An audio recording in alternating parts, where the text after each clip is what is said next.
Sports Day. It was still very early in the morning, but some of the Fern Hollow animals were already busily preparing for the sports day, which, as usual, was to be held in one of the Farmer Bramble's fields. Spike and Patch had been given the job of painting the white lines for the running race. Meanwhile, on the edge of the field, Mr. Chips whistled happily to himself as he went about his business of putting up a refreshment stand.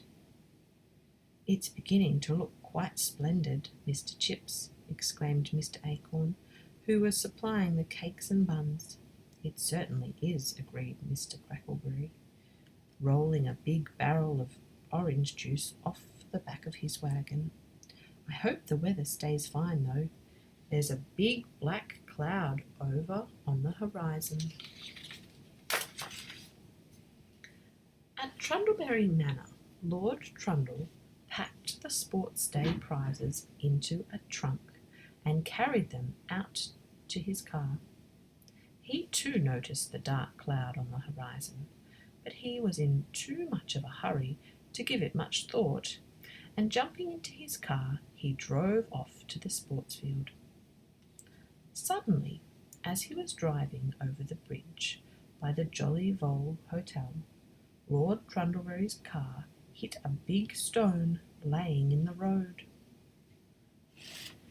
It was such a hard bump that the trunk containing the prizes shot off the roof rack and, with a great splosh, landed in the River Ferny. Luckily, the trunk floated, but it was soon caught in the current and swept away down the river. "Oh no!" panted Lord Trundle, rushing along the river bank. "Whatever shall we do?"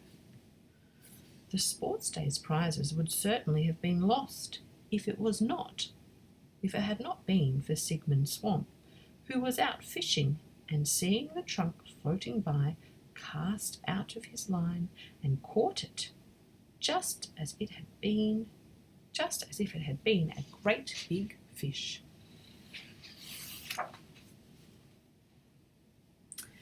It turned out that Sigmund had quite forgotten that it was the sports day, and was very pleased when Lord Trundle offered him a lift in his car. By the time they arrived at the sports field, the tug-of-war was about to begin, but the big black cloud was now directly overhead. Each of the two teams, led by Peasy Hoppet and Brock Gruffy, got a firm grip on the rope. Boris Blink slowly raised the starting pistol, and bang, the contestants began.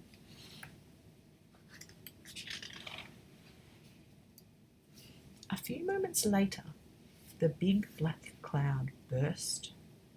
The rain came pouring down, and in next to no time, the field became waterlogged. The tug-of-war team slipped and slid around in the mud, fell into the puddles, and looked quite ridiculous. Everyone ran for the shelter of the trees or the refreshment stand, where they all stood around looking very glum. It looked as if the sports day would have to be cancelled. The sky was now completely covered with clouds, and the rain was falling harder all the time. And Lord Trundleberry had a wonderful idea. "Everyone is invited to Trundleberry Manor," he cried. "We'll hold the sports day indoors." All the animals agreed that it was a fine idea, and they quickly made their way to the manor.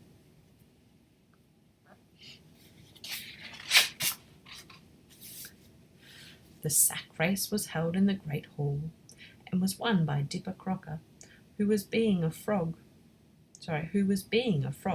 could hop further and faster than anyone. even in a sack. The egg and spoon race was up and down the main staircase was such great fun. Clarence Hoppet was in the lead for most of the way, but dropped his egg, and Dusty Rusty won by a whisker.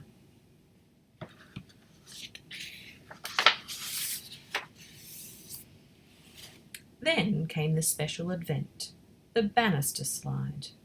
The contestants slid down the banister, flew off the end, and landed on a mattress. Spike Willowbank won this quite easily, but he overshot the mattress and landed on top of Brock Gruffy. When the games were all over, Sigmund Swamp set up his camera to take a picture of the prize-giving ceremony. "Smile, everyone," Sigmund said.